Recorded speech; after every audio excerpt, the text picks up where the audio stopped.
Okay, we're moving on to the next section of 4, which is 4B. And they're asking us to do something that I'll explain too as part of your vocabulary. The instruction is to simplify, S-I-M-P-L-I-F-Y.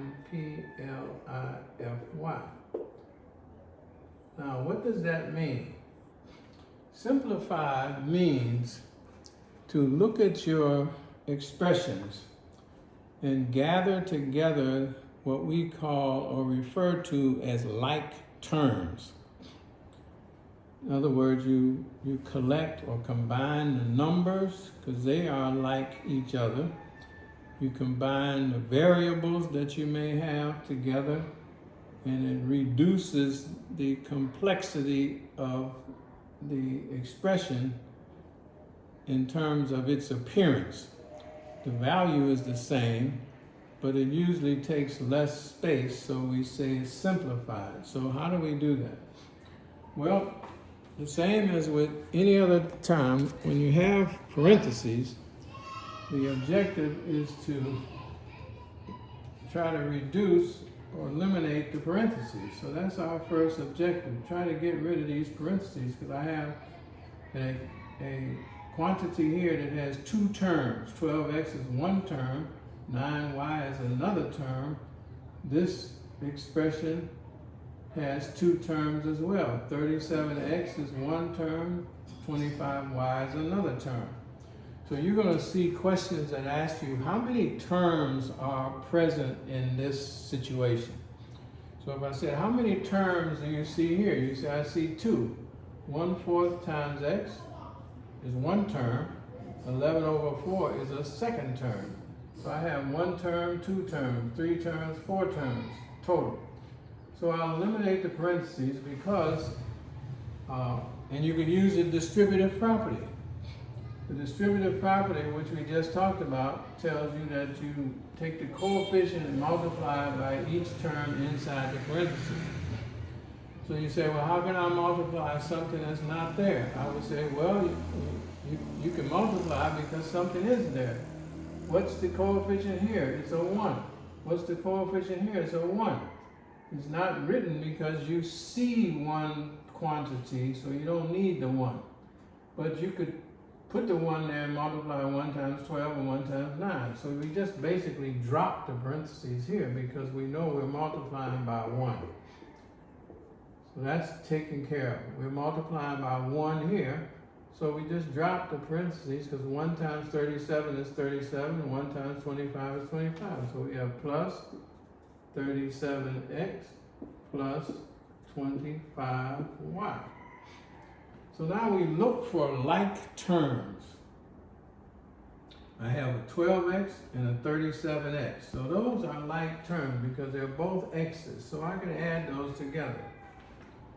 So without taking up a whole lot of space, I know that 37 plus 12 is 49, and I keep the x. Now, I also have two other like terms because I have a 9y and a 25y.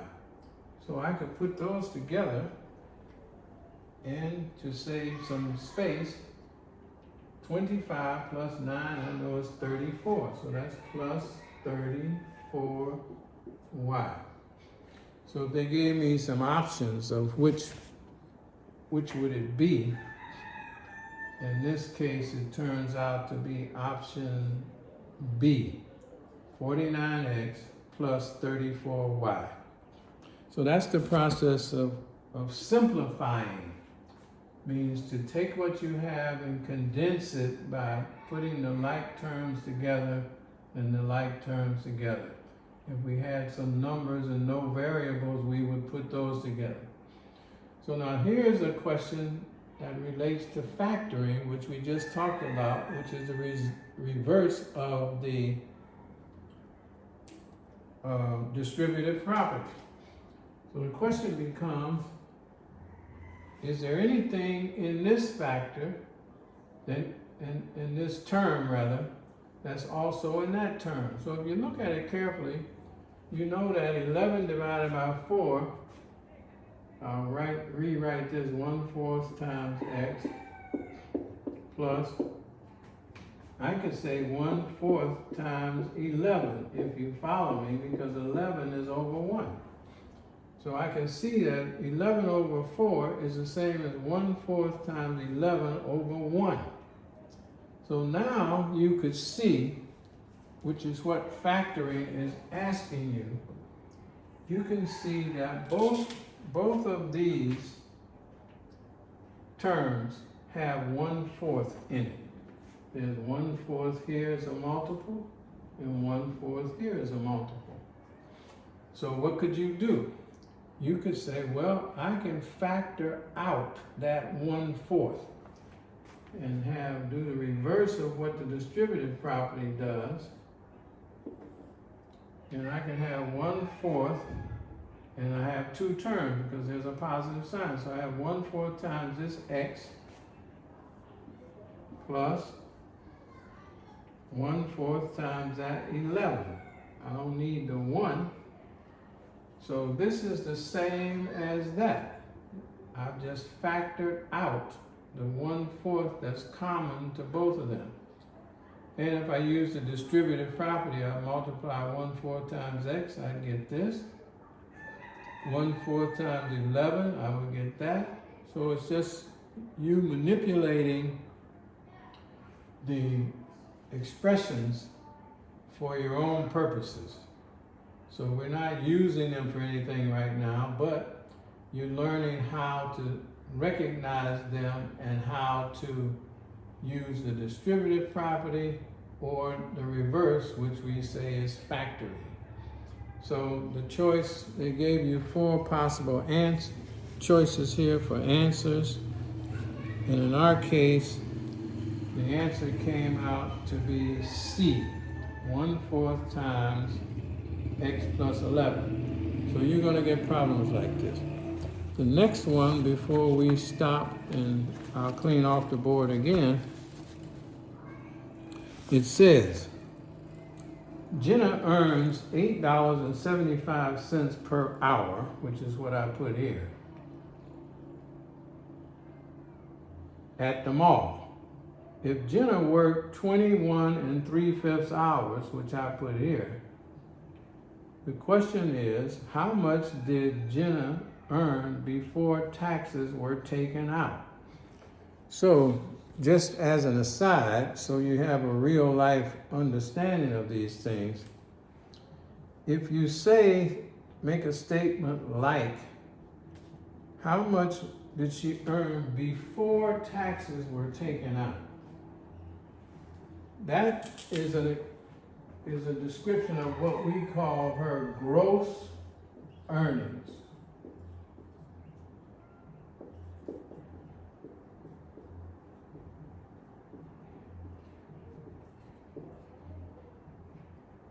I think I spelled gross wrong.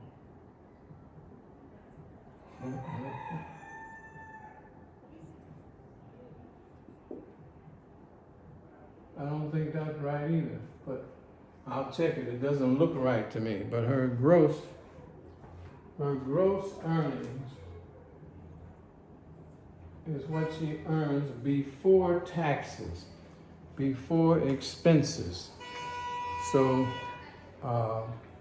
we'll know that this is what she earns, but this is not what we would call the money that she actually receives at the end, which we call that her take-home pay. Take-home pay. That's the pay you actually take with you after the government takes out taxes from your gross earnings.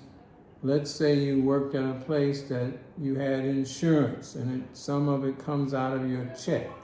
So they would deduct your taxes, your insurance, and anything else you had that you arranged with your employer. And at the end of those deductions, you would have your take-home pay. So how do we do this? She's making $8.75 per hour, and she works for 21 3/5 hours. So it's really just a multiplication problem. So we have 875 times 21 3/5 hours.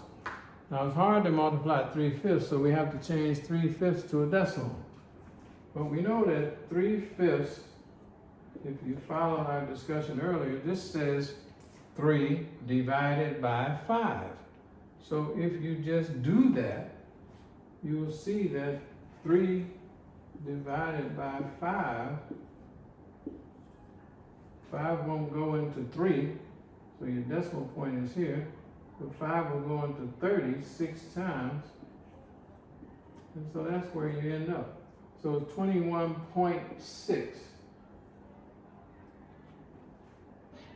So you have $8.75 per hour times 21.6 hours. So you could say 875 times 21.6. So if you multiply this out longhand, you know you're going to end up with 3 decimal places at the end. Or if you use a calculator, it goes much faster. So I've done this already, so in the interest of time, you can multiply longhand, but it turns out to be $189 before taxes are taken out. So this is her gross earnings minus later, minus tax, minus other things that you may have. And then when that's all done, she has her net pay. We say that's net or take home pay, which I just see THP. So now, if you write these things down, we're just introducing you to the concepts right now that you'll start to practice, and we will see what gives you difficulty and how we may need to review or reteach the whole thing. But if you take good notes, you will have in your notes the same thing that we've just said. So let me clean this off. We'll take a pause and come back and keep going.